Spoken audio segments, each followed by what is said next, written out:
yung kay Dizon ay okay na, no? So okay na yung 2008 niya. So power on lang natin para makita natin ulit.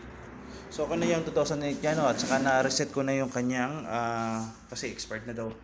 Sabi ng ng kanyang yan, nakatatlo na siya. Tatlo ng kanyang Windows operating system. So Windows 2008, ano po yan, Windows 2008 yan.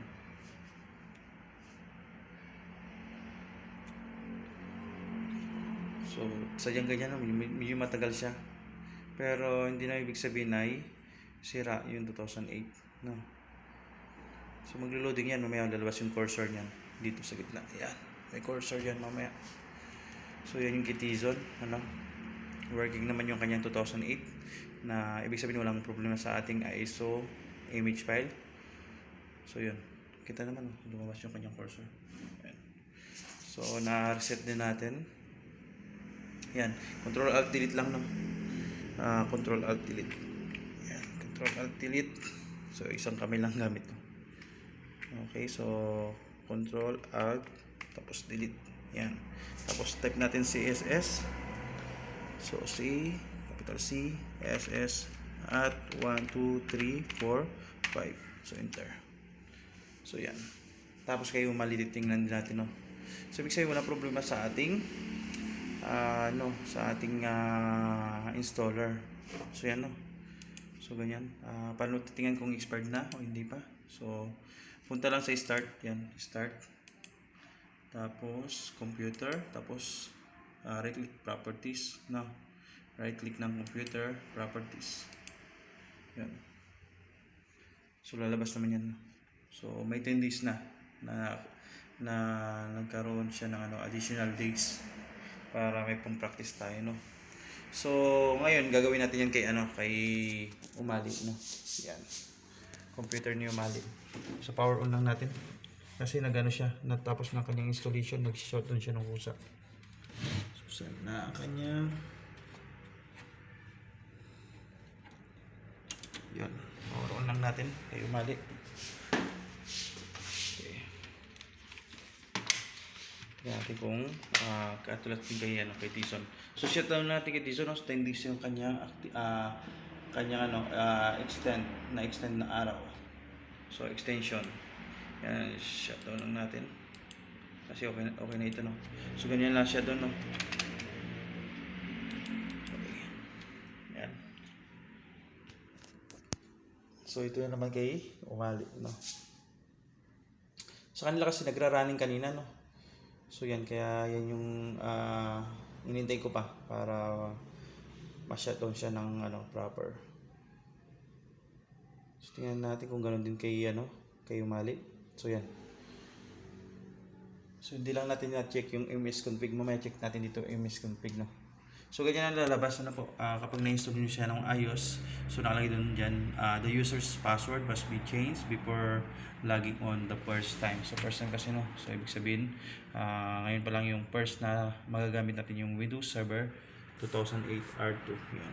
So okay natin. Tapos lagyan natin yung password, no. So capital C ulit. So wag magkakamali dito, no. CSS at 1 2 3 4 5. Okay.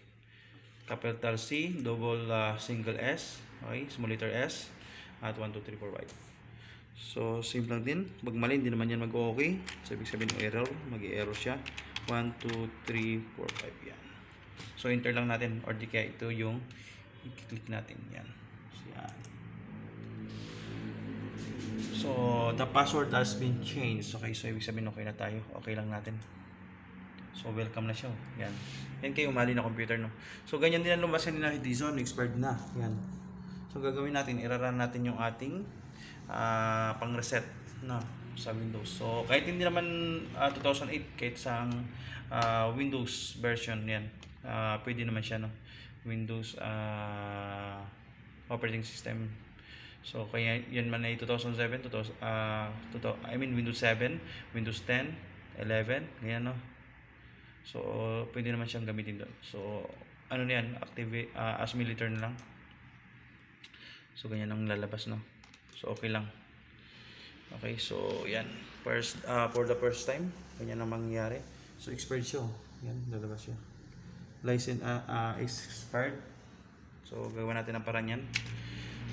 So Windows R lang, Windows R. Kasi nga sabi ko nga, ang server ay pang company lang talaga yan, no? Mahal din kasi yung mga server natin. Kailangan talaga ay registered. So hindi siya nagagawa ng paraan katulad sa mga Windows 7, Windows 10. Pwede siyang i-run ni bypass. Ito'y magagawa lang natin dito ay katulad nito, no? Yung ginagawa natin, Windows plus R lang yan, no? So lalabas yung Windows plus R. So close muna natin lahat para kitang-kita. Yan. Windows plus R. Sa keyboard po, no? Windows plus R. So close lang natin to. Windows plus R. Tapos yan ang lalabas, no? Tatype mo lang ang para ma-reset natin yung kanyang expiration kasi nga expired na. So puntahan muna natin, no? Para ma-confirm natin. Properties yan. Pwede naman kahit sa sa Windows Plus ganyan, no. Tapos sa computer, right click lang din, then properties. Same lang naman siya. Ganyan ang lalabas. So nakalagay you must activate today. Okay? Activate Windows now. So ibig sabihin expired na talaga. So ang gagawin natin, i-run natin yung SLMGR, no. So yan. SLMGR. SLMGR. Okay?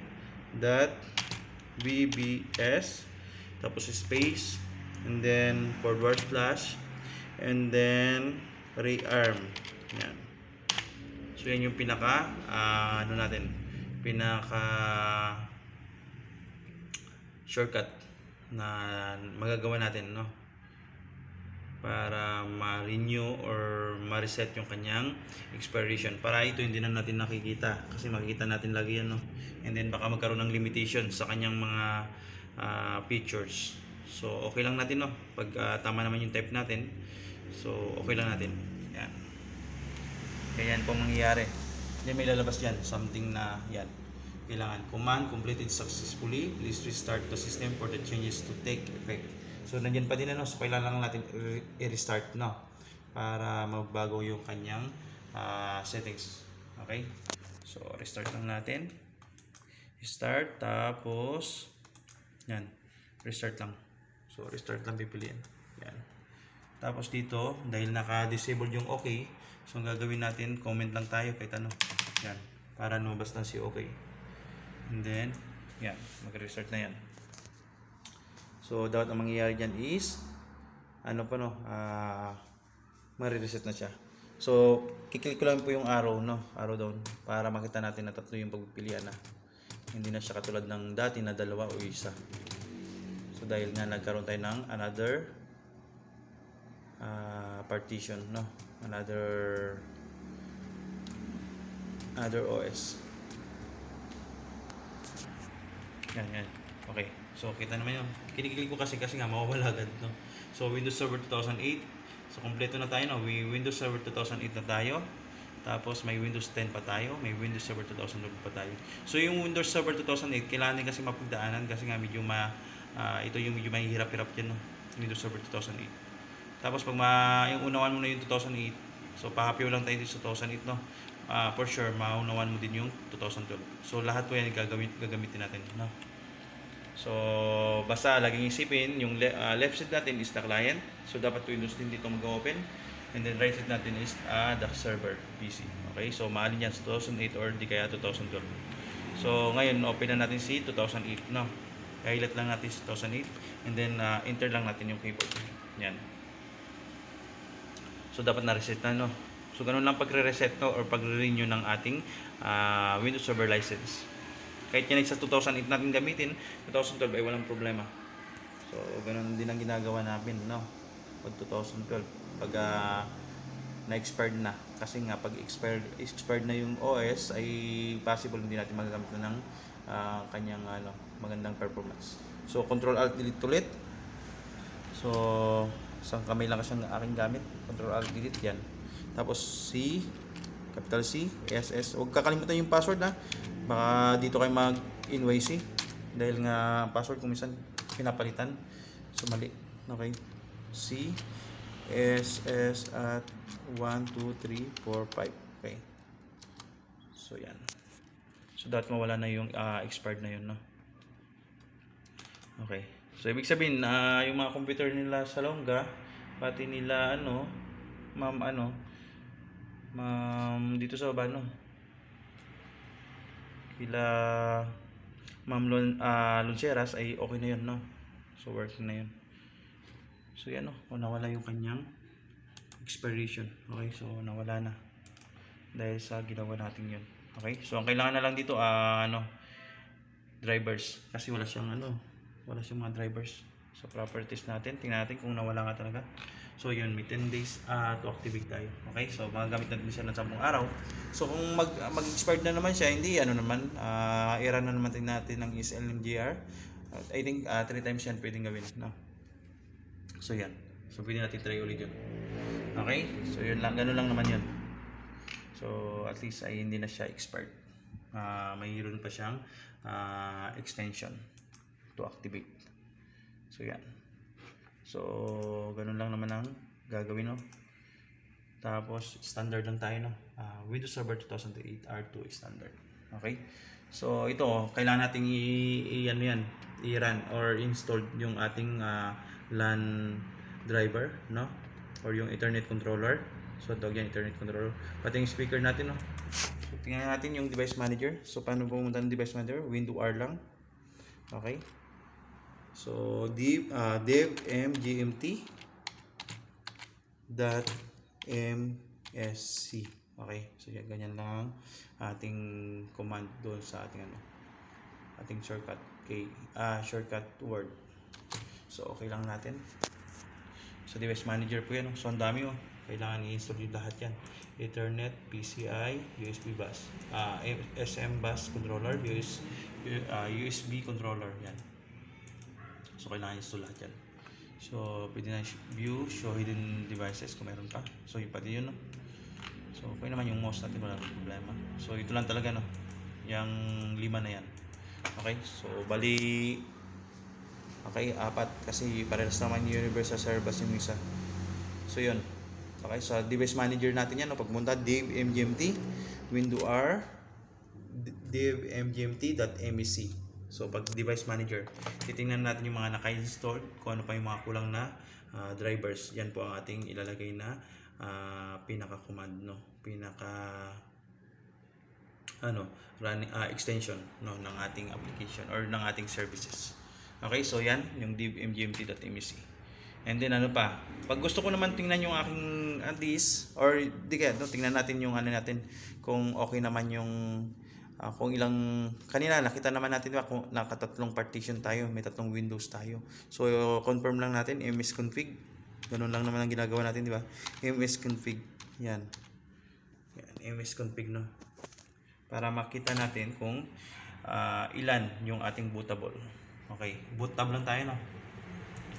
Yan. So yan yung ating mga Windows boot natin or Windows OS. Yan, no? So may Windows Server 2008 tayo. Siya yung naka-default ngayon. So papalitan lang, set as default lang kung gusto mong mauna. Pag restart mo ay mauna yung Windows 10. So isi-set as default lang, no? Pag gusto mo si Windows 10 agad yung ma-select, kasi kung minsan mabilis, no? Pag mag-restart ka, mabilis siyang mawala. So yun, set as default lang kung saan yung gusto mong mauna. Since ito yung server side, so siyempre ang pipili natin lagi ay 2008 or di kaya 2012. So okay na yan, 2008, para makita din ng may-ari. So yan, no? So okay lang kapag naset mo na as default. So ang tinype natin dyan ay msconfig. Yan, para malaman natin. Tapos may mga tools din dyan, maraming kang makikita dyan. Services, yan, no? So startup, yan, nandiyan din yung mga tools natin. So marami yan, pwede magpilian. So yan lang ang pinakamahalaga dyan, yung boot tab natin muna. Okay, tapos so ibig sabihin patunay lang na 3 Windows tayo, no? Server 2008, Windows 10, ito, no? Tapos Windows Server 2012. And then next natin, pang mga command ang gagawin natin. So yan po, no? Dev mgmt.msc yung ating device manager. Okay, tapos so yung iba kasi nahirapan. For example, nagbago daw yung kanyang network. Nagbago yung appearance ng network niya, nahirapan siya. Okay, so lalo na kung magkaiba yung pictures at appearance ng ating Windows 10 at Windows 7, magkaiba din, no? Windows 11 magkaiba din. So yung Server 2008, Server 2012 magkaiba din, no? So ang pinaka-advice ko diyan ay ano, Windows R, yan. Windows R control. Okay? Yan. Yung pinaka mabilis diyan, no? Kasi isa lang naman yung control panel natin. Kahit anong Windows yan, no? So ganyan lang, no? Tapos so, pwede ka nang mag-select dito ng network. Pwede mo naman i-category, no? Para lumabas lahat, okay? So, small ko lang, small icons lang para lumabas lahat yan. Okay, mapagpipiliin ka. Tapos, pumunta ka sa network. Okay, saan yung network natin? So, internet option yan, network and sharing center. Okay? Tapos, yan. Diyan po tayo nag-adjust ba? Change adapter settings. So, dapat is may adapter na yan. Kaso nga lang, dahil since wala pang Ethernet controller at yung mga wifi wala pa. So, ibig sabihin, wala kang makikita dyan. So, change advanced sharing settings. Nandiyan din. And Windows Firewall, nandiyan din po, no? So, dahil sa control, no? So, ibig sabihin, lahat ng appearance or lahat ng settings ng ating ano, same na ganyan. So, Windows plus R, control lang, no? Para lumabas yung control panel at pagpipilian, maraming pagpipilian doon, hindi lang yan, no? So marami pa. So mga device manager nandiyan din, no? So automatic nandiyan din. Tapos ano pa, yan, marami pa. Device and printers nandiyan na din, no? Yan, okay, so yun. Tapos yun, so marami pa tayong ano, no, yung programming features nandiyan din, no? Kung paano ka mag-uninstall ng mga device. So pwede ka mag-uninstall ng mga mga software application, yan. Pwede ka mag-uninstall doon. Okay, so maraming option, no, kung titingnan niyan. Explore niyo lang kasi nga minsan kailangan natin yan sa assessment, no. Mas marami kang alam, hindi mas lamang ka. Okay, next natin. So yan yung control natin. Ano pang mga kadalasan nating ginagawa? So mayroon din tayo sa disk management. Windows R din, tapos disk MGMT. MGMT. Yan. .mec. Tapos enter lang. Yan. So mga shortcut natin, no? So yan. Disk management na yan, ano? Diyan tayo nagkakaroon ng yan, shrink volume or di kaya extend. Ang shrink volume at saka extend, magkabaliktad po yan, ha. Pag yung shrink volume, nag-add ka ng another partition, yung extend naman, binabalik mo yung partition na yun, no. So ibig sabihin, babalik yun sa dati niyang capacity. So for example, CC yan, no. CC 125. Okay, so nag-extend ka, nag-shrink ka, naging 100 na lang siya. So kung gusto niyo bumalik siya ulit, hindi ang gagawin mo ay extend na naman, no. Baliktarin mo lang. Pero dapat yung partition na na-shrink dati ay naka-delete na yung kanyang partition, no. Naka-delete na kanyang volume. Parang ganito, no. Yan. May word ditong delete volume. Yan. So kailangan naka-delete volume na yung na-add mo na. Katulad nito, kung di-delete mo yan, so dapat na-delete mo yan. Yan, di-delete mo para ma-add siya dito, no. Saka mo siya i-extend, no. Kapag na-delete mo na si yan. Kapag na-delete mo na siya, siyempre unallocated partition. Mag-block color block yan, ano. So pag mag-color block na siya, saka mo siya i-extend, no. Ganun ang gagawin. Okay? So ibig sabihin, babalik mo sa original capacity niya. Okay? So yun yung ating isa sa mga tips doon. For example, nakalimutan mo lang na mag-partition or kailangan mo magdagdag ng size ng iyong backup disk, pwede niyo gawin 'yan, no? Or di kaya ibalik mo sa size ng iyong kasi nga baka nakukulangan ka sa laki ng iyong local DC. So dagdagan mo, ibabalik mo sa dati. So yun, pwede siyang gawin ganun, no. So pabalik naman siya, no. Basta make sure lang walang files dito na kasi mabubura yan kapag yan ay dinidelete mo, no, ang volume na yan. So yun. So yan yung MGMT natin, .mec. So pwede naman yung comp MGMT. Magkasama lang naman kasi yan, comp MGMT. Kanina this MGMT, ngayon comp MGMT. Wait lang. Comp MGMT. Close lang natin. Windows plus R comp mgmt.mac. So ganyan dapat, enter. So may meron diyang device manager, no. Nandiyan this device manager. And then disk management, yan. So mapupuntahan mo rin si disk management or si disk mgmt.mec. So yun, may mga MEC lang siya no na extension. Yan, may disk mgmt.mec, may comp mgmt.mec. Yan, ito yung isa sa mga ginagamit natin. Ano pa? Okay, so pwede din yung DX diag kung gusto mong tingnan yung specs ng yung computer or yung mga ano niya, mga iba pang information. Okay, so DX diag, so mali yun no? So dapat walang, so arrow up, arrow down lang no kapag gusto mong balikan yung mga recent ano yan, extension. So DX diag lang tayo, DX diag yan. Okay, so no lang kasi ibig sabihin sa internet yun no? So yan, so ganyan na lalabas no. Ibig sabihin malalaman natin yung kanyang specs ng ating computer. Yan, DirectX Diagnostic Tools, okay, or tool. Yan, HP yung ating computer no. So yan, yan yung mga specs nya. HP brand, tapos model Elite Disk, okay, 705. So yan lang no, ganyan lang naman ang ating madalas ginagamit. Basta Windows plus R lang pag gustong run. And then ano pa, yun, yung iba kasi may encounter naman natin yan no, kasi may nakalagay naman yan sa forms. Ano po, so yun lang. So at least nagawa natin ito no, napakinabangan natin si 2008. Kasi nga kanina ang problema natin, wala tayong 64-bit. So ibig sabihin 64-bit to at working din naman no. So yun kasi ang problema natin kanina, naghanap tayo ng 64 bits para i-install dito sa real computer. Kasi yung ating Windows 2008 doon nakalagay, or Server 2008 doon nakalagay sa virtual machine, sa folder natin ay pang virtual lang talaga no. So 32-bit lang. Bakit natin pinipili ang 32 bits? Kasi nga mas magaan kapag virtual ang yung gagamitin, mas smooth yung mga process, okay. So dahil 32 bits siya, so yun lang ano. Okay, so okay na to. So ito-turn on ko lang yung kila sa longga kasi para ma-unplug ko na, ma-shutdown ko na ng proper. So properly shutdown lang lagi no, kahit yung mga virtual machine natin kailangan i-proper shutdown lang, okay. So yun, para hindi masira yung operating system or yung Windows nya, ano po, proper shutdown lang lagi, ano po, so para hindi tayo umulit. So ito yung mayroon ng tatlong partition at tatlong Windows na nakalagay, ano po, Windows 10, okay, Windows 2008, Windows Server 2008, Windows Server 2012.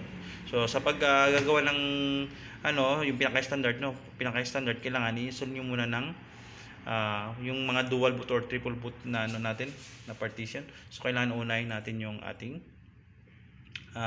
client Windows. Yun yung standard po, client Windows, or sinasabi natin Windows 7, Windows 10 or Windows 11. So yun, dapat unahin lagi yun sa pag-i-install or paggagawa ng bootable pa no, bootable, and then BIOS, tapos install no. So yun yung pinakauna sa i-install yung Windows 10, Windows 11, ganyan. Tapos yung server natin pangalawa lang or pangatlo, ano po. So yun lang.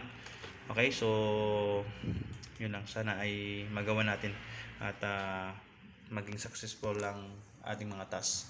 Okay, yun lang, thank you, and yun, God bless po. Okay, shutdown ko na ito, and then gawin ko na lang yung sa iba without the video. Okay, so same process lang naman kasi yan no? Walang pinag-iba. So God bless.